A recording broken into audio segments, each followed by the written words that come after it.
Yan. So, hello everyone. It's me again, Kuya Daniel. And hinaan lang natin yung boses natin kasi may natutulog ngayon. And ganito, no? Kung gusto nyo maging successful, ako, ito yung patuloy kong ginagawa. Kung ano yung ginagawa mo dati, nung wala ka pa, i-improve mo.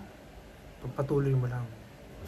So, kung dati, takdo yung nagiging benta ko kada buwan, gawin natin yung apat. Slowly, hindi natin kailangan madaliin. Di ba? Kung kinakailangan mag-overtime sa business, overtime para ma-achieve natin yung quota natin. Yun naman talaga ang laban natin sa buhay.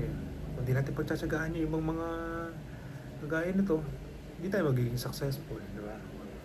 Iwas na lang tayo sa mga bagay na pwedeng magpadapa sa kung anong meron tayo ngayon. Dahil ang hirap bumangon sa mga panahon ngayon. Okay?